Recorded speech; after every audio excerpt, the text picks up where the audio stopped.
Selamat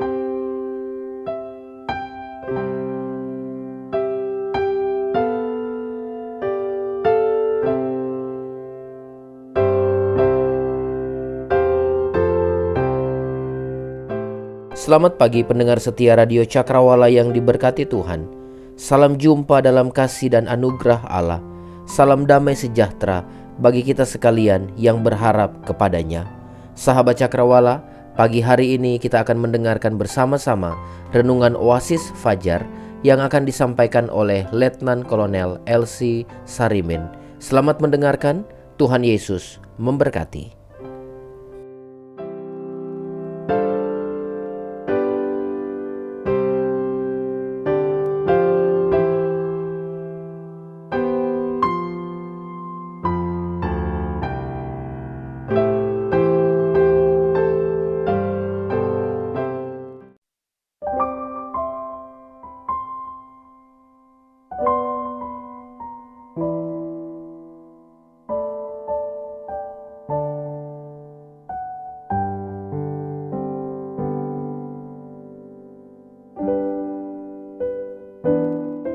Haleluya.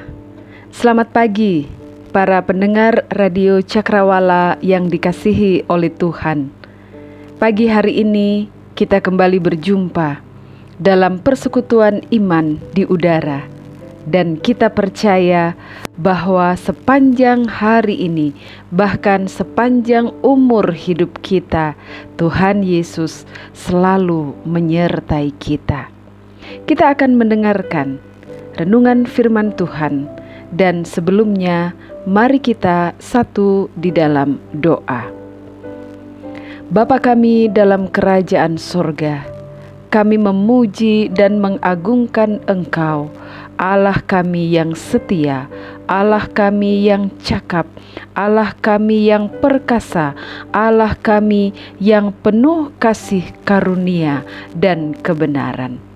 Betapa hati kami bersyukur, berterima kasih, sebab kami ada sampai pada hari ini. Kami kembali akan bersama-sama mendengarkan renungan melalui program Oasis Fajar. Kiranya Tuhan memberkati kami, sehingga ketika firman ini diperdengarkan, ketika kami membuka hati dan pikiran kami, maka kami dapat merasakan kuasa Roh Kudus menjamah hati dan pikiran kami. Dalam nama Tuhan Yesus Kristus kami berdoa. Amin. Para pendengar yang dikasihi oleh Tuhan, hari ini kita masih akan mendasari renungan firman Tuhan pagi ini dengan pembacaan dari kitab 2 Timotius 2 ayat 14 hingga 26, dan yang menjadi natsnya pada ayat yang ke-21. Jika seorang menyucikan dirinya dari hal-hal yang jahat, ia akan menjadi perabot rumah untuk maksud yang mulia. Ia dikuduskan, dipandang layak untuk dipakai tuannya, dan disediakan untuk setiap pekerjaan yang mulia. Para pendengar Radio Cakrawala yang dikasihi oleh Tuhan, salah satu kegiatan yang melelahkan dalam pengalaman hidup kami sebagai seorang opsir bala keselamatan atau hamba Tuhan yang melayani sepenuh waktu dalam gereja bala keselamatan adalah ketika kami menerima surat mutasi dari satu daerah ke daerah yang lainnya. Dan biasanya kami memerlukan tempat penyimpanan yang khusus untuk barang-barang yang terkategori mudah pecah. Bahkan bukan sekedar tempat penyimpanan, tetapi diperlukan teknik khusus ketika mengepak dan menyimpannya.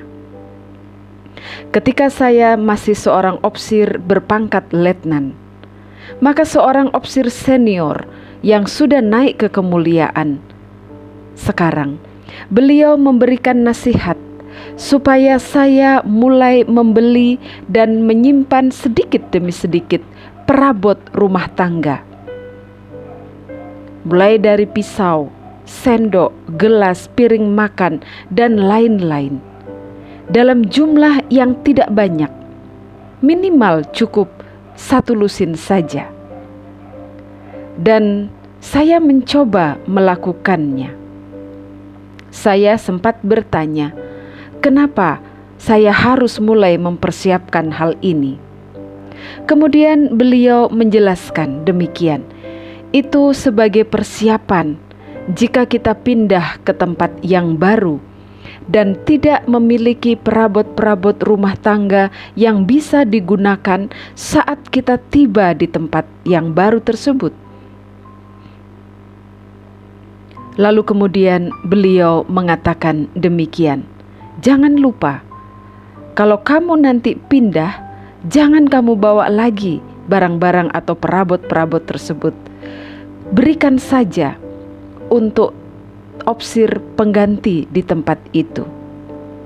Bahkan kalau memungkinkan, lengkapi lagi agar opsir penggantimu tidak kesulitan dan tidak perlu minta ganti dari tempat tersebut.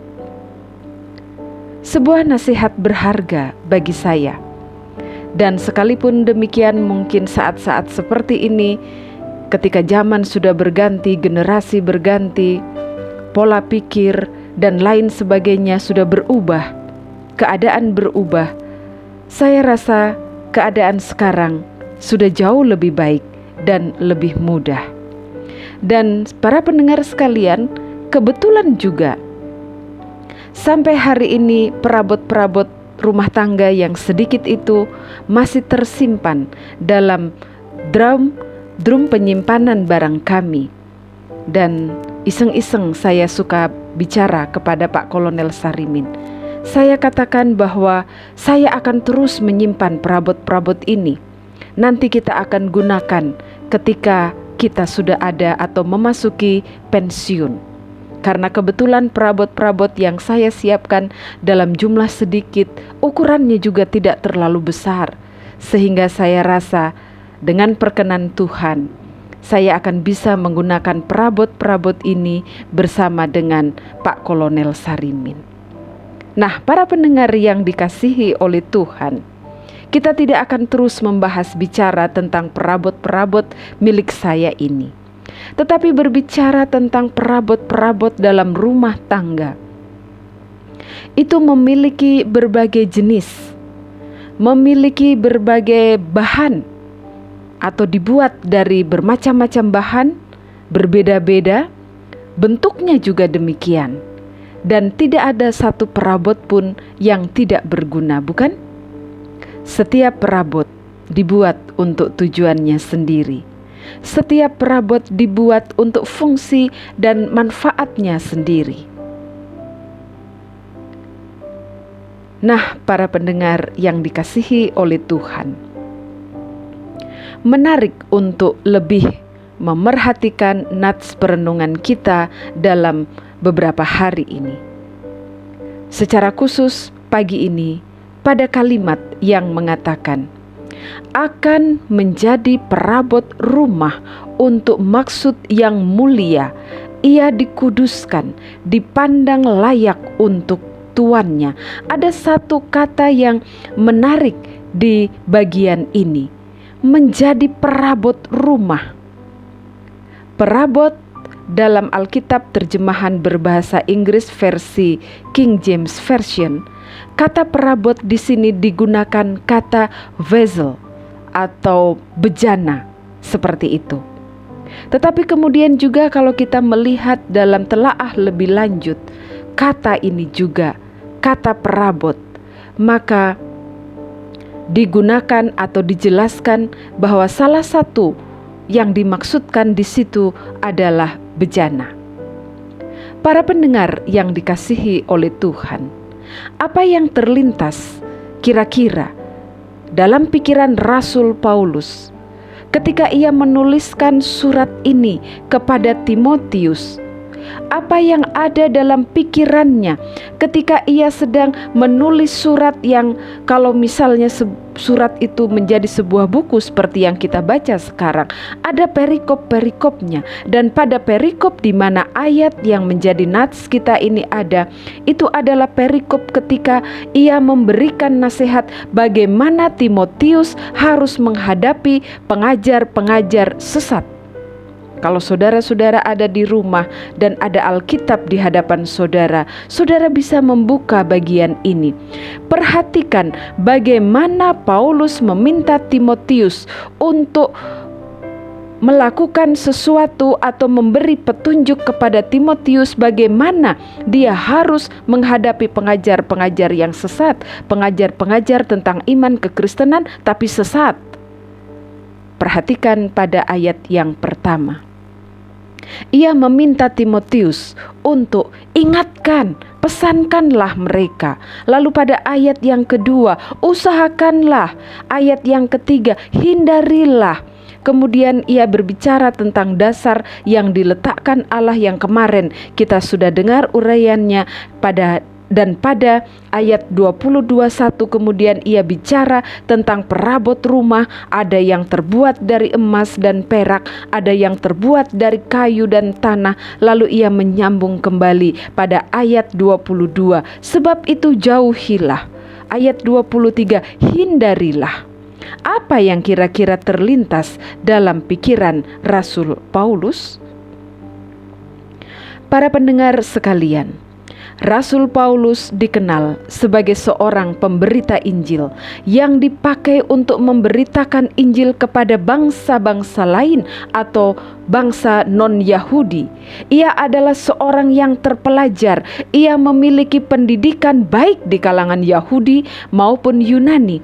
Bahkan dikatakan dalam Kisah Para Rasul 22 ayat 3 bahwa Rasul Paulus dididik dengan teliti di bawah kepemimpinan Gamaliel. Dan di satu sisi yang lain, Rasul Paulus juga adalah seorang pekerja.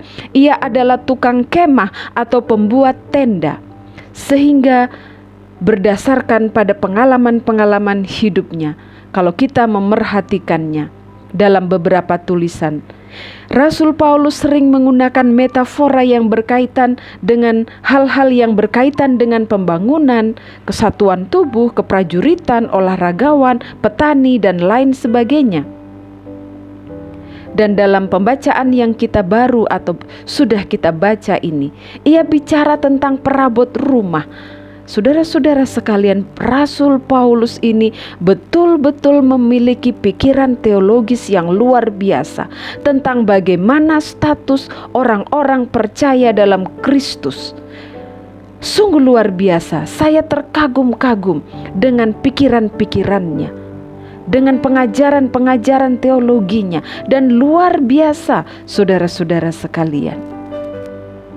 Dalam konteks ini, sepertinya Rasul Paulus ingin memberitahu Timotius bahwa dalam pelayanan di antara orang-orang yang telah menerima berita Injil dengan dasar yang sudah ditetapkan Allah, maka ada orang-orang yang menyimpang dari kebenaran itu terkait dengan pengajaran teologis atau pengajaran kekristenan yang mendasar, bersilat kata. Bahkan bukan hanya itu, mereka menjadi fasik, mereka menjadi tidak percaya, mereka menjadi bebas menafsirkan kebenaran firman sebegitu rupa, mereka memutarbalikkan fakta yang ada. Dan sebagaimana dalam sebuah rumah yang memiliki banyak perabot yang bukan hanya terbuat dari emas perak, tetapi juga dari kayu dan tanah liat, sehingga kehadiran para penyesat itu adalah ibarat perabot yang tidak berguna, perabot yang tidak dapat digunakan untuk tujuan yang mulia. Lalu apa yang bisa kita pelajari dari nats ini? Secara khusus pada kalimat, jika seorang menyucikan dirinya dari hal-hal yang jahat, ia akan menjadi perabot rumah untuk maksud yang mulia. Ia dikuduskan, dipandang layak untuk dipakai tuannya. Meskipun saudara-saudara sekalian, mungkin dalam konteks kehidupan kita saat ini, dalam kekristenan kita saat ini, mungkin kita merasa pengajaran-pengajaran itu benar karena semua berdasar kepada Alkitab. Pengajaran-pengajaran itu memiliki dasar yang sama, tetapi saya melihat bahwa kesatuan tubuh dalam Kristus dengan berbagai hal, dengan berbagai penekanan yang ada dalam setiap pengajaran-pengajaran iman Kristen, masing-masing digunakan Allah menunjukkan satu kesatuan di dalam Kristus. Saudara-saudara sekalian, apa kira-kira yang kita akan pelajari dari bagian ini? Dari nats ini saya mendapati satu hal yang dapat kita pahami dan tidak berfokus pada bagaimana keterkaitan dengan kesesatan pengajar-pengajar kekristenan atau pengajar-pengajar sesat yang lainnya, sebagaimana konteks dari pembacaan ini. Tetapi ada satu hal penting yang saya melihat dan mencoba merefleksikannya dalam kehidupan saya secara pribadi. Saya mendapati hal yang dapat kita pahami, bahwa sesungguhnya manusia dan seluruh hidupnya itu ibarat perabot rumah yang terbuat dari kayu atau tanah dan tidak layak untuk digunakan sebagaimana halnya menggunakan perabot dari emas dan perak. Tetapi anugerah dalam Yesus Kristus menjadikan kita berharga dan mulia seperti piring emas murni. Kebenarannya ini yang saya bisa pahami, yang saya coba renungkan secara khusus pada nats ini. Anugerah Yesus Kristus menjadikan kita berharga dan mulia. Mengapa demikian? Para pendengar yang dikasihi oleh Tuhan Yesus Kristus, anugerah Yesus Kristus menjadikan kita berharga dan mulia karena yang pertama, anugerah itu sudah dinyatakannya melalui karya penebusannya di atas kayu salib. Penebusan Yesus Kristus adalah sebuah karya yang luar biasa, menjadi bukti penyataan kasih Allah kepada umat manusia. Ia seorang manusia yang sudah menyerahkan dirinya untuk membebaskan semua orang dari dosa-dosa mereka. Dengan itu Allah menunjukkan pada waktu yang tepat bahwa Ia ingin agar semua orang diselamatkan. Penebusan Yesus Kristus yang sempurna di atas kayu salib membawa kebebasan bagi umat manusia dari hukuman kekal. Penebusan Kristus yang sempurna di atas kayu salib menyatakan kasih-Nya yang membebaskan umat manusia dan membawa kita dalam status baru, dalam hubungan baru dengan Allah. Kita ada dalam babak baru kehidupan sebagai manusia. Kita ada dalam status yang telah didamaikan dengan Allah. Kita dilayakkan menjadi anak Allah. Kita dibenarkan oleh kasih karunia-Nya.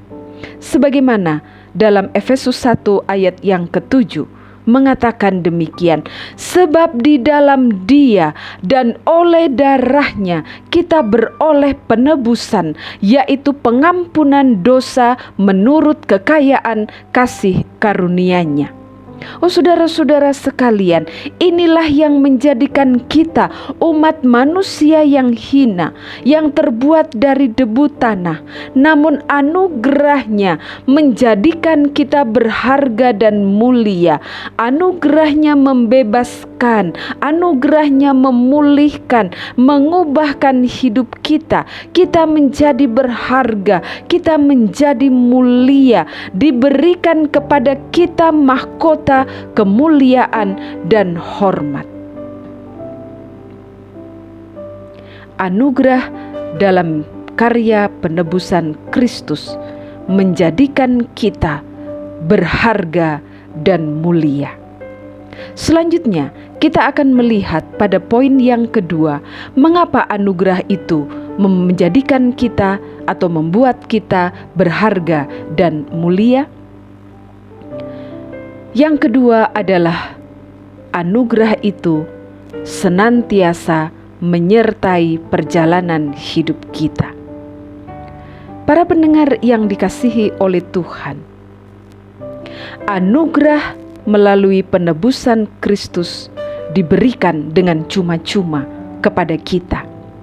Dan oleh kasih karunia atau anugerah itu kita dibenarkan. Dan berdasar pada kebenaran itulah, maka kita sekarang hidup dalam anugerah, dan anugerah itu, anugerah dalam Yesus Kristus senantiasa menyertai kita.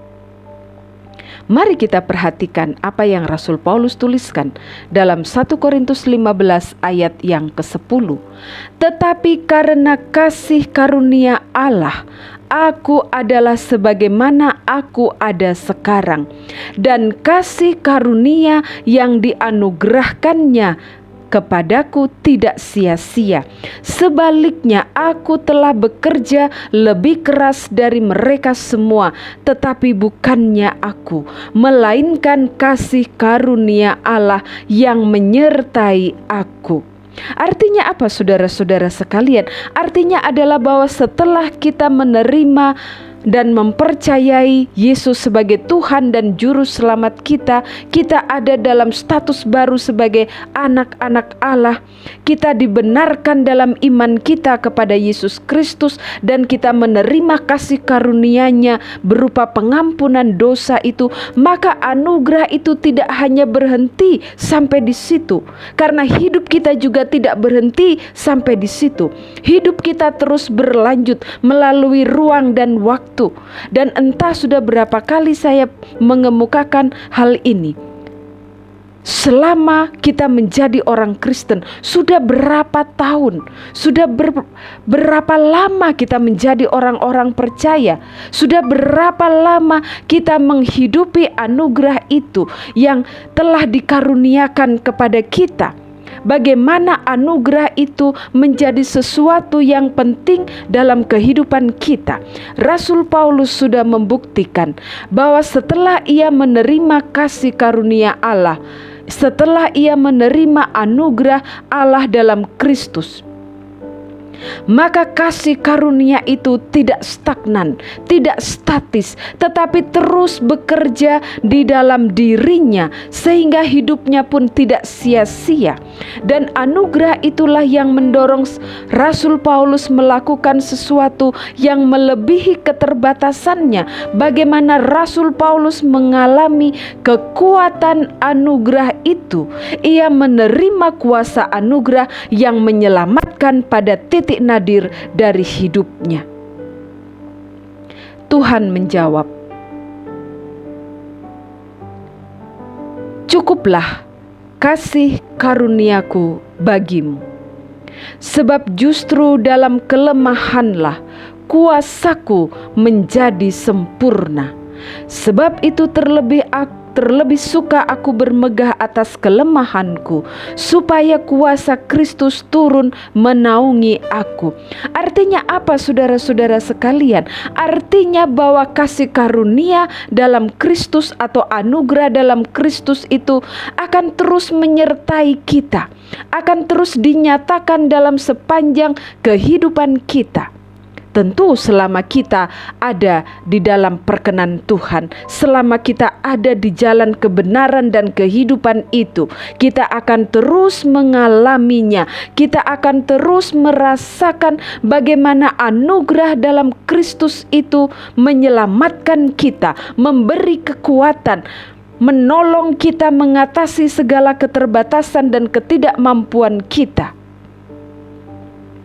Dan saudara-saudara sekalian, dari 2 ayat ini kita pun dapat mengerti bahwa anugerah kasih karunia bukan hanya meliputi kasih Kristus yang dinyatakan dalam karya penebusannya di atas kayu salib, tetapi juga penyertaan Allah dalam perjuangan hidup kita sebagai orang-orang yang telah menerima anugerah atau kasih karunia itu. Anugerah dalam Yesus Kristus adalah juga tentang kuasa Kristus yang cukup bagi kita, tentang kuasa Kristus yang menaungi kita, tentang kuasa Kristus yang mengatasi segala kelemahan kita. Para pendengar yang dikasihi oleh Tuhan, anugerah dalam Yesus Kristus menjadikan kita berharga dan mulia, karena anugerah itu telah dinyatakannya, dan anugerahnya senantiasa menyertai kita sejalan dengan panggilan hidup kita sebagai orang-orang percaya. Perjalanan hidup kekristenan kita saat ini adalah sebuah perjalanan anugerah menuju pada keserupaan dengan Kristus. Kita sedang berjuang untuk menuju pada keserupaan dengan Kristus.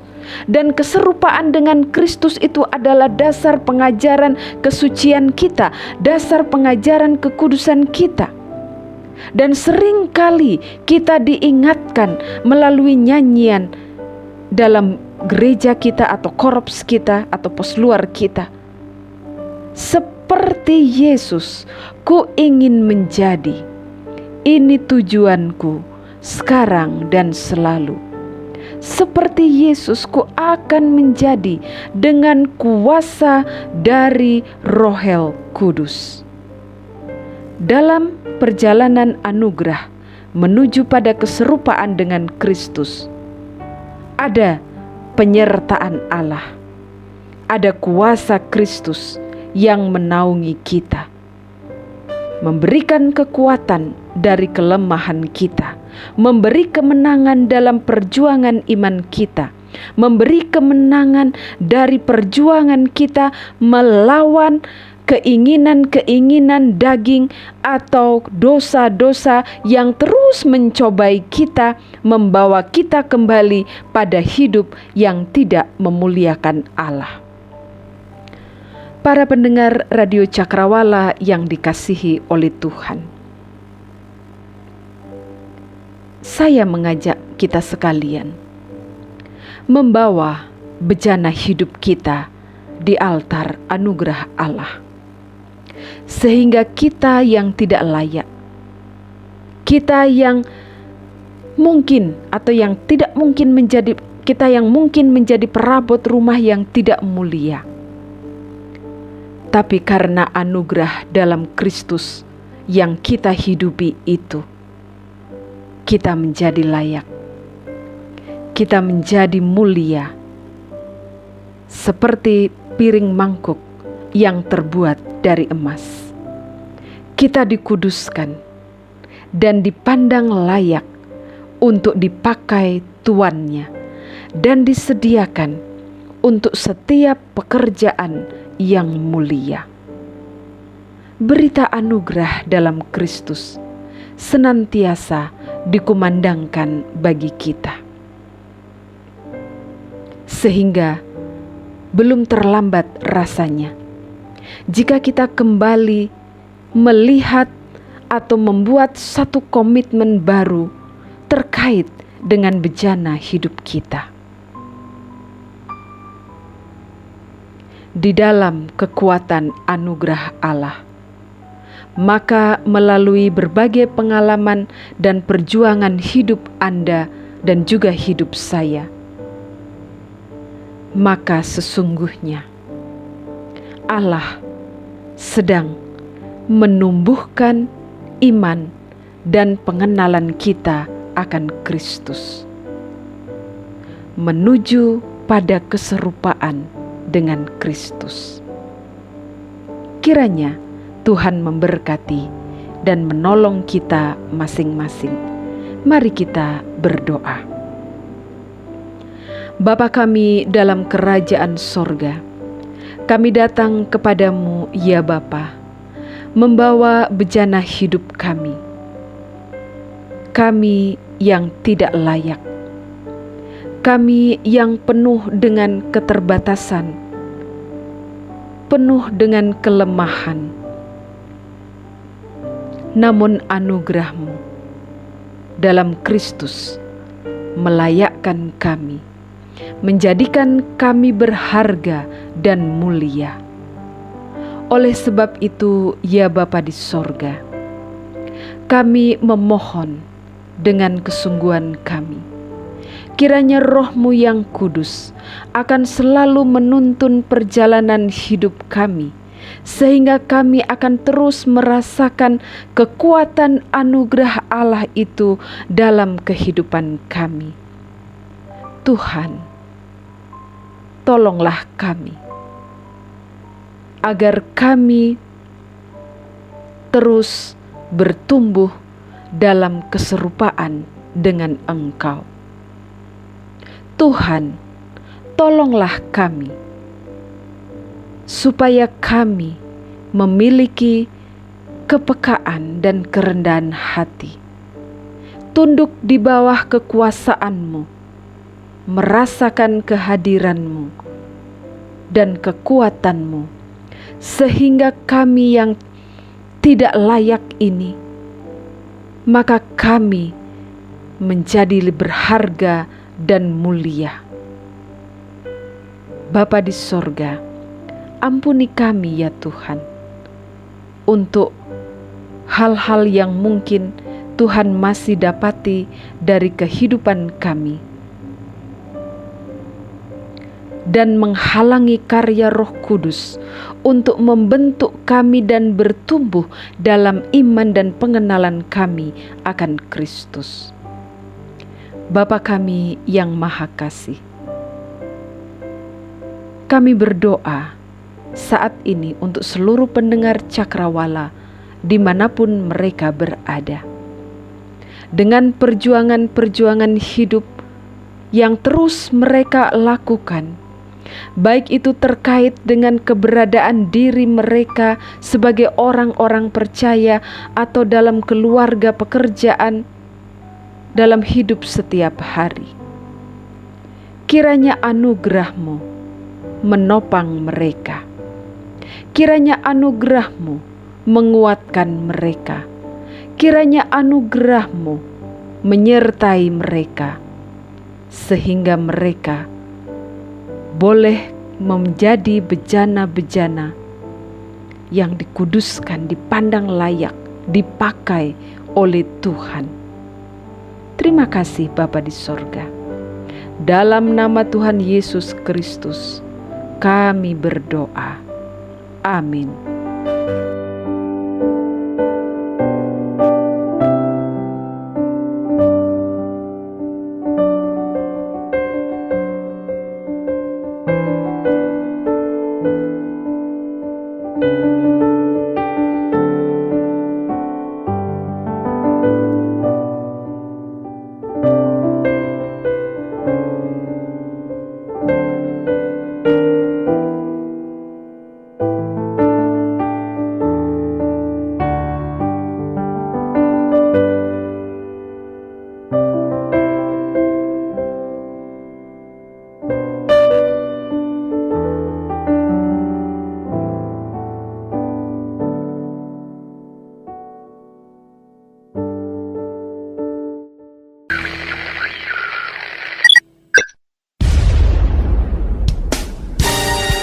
Pastikan Anda tetap bersama dengan kami di gelombang 89,2 FM, The New Cakrawala Radio.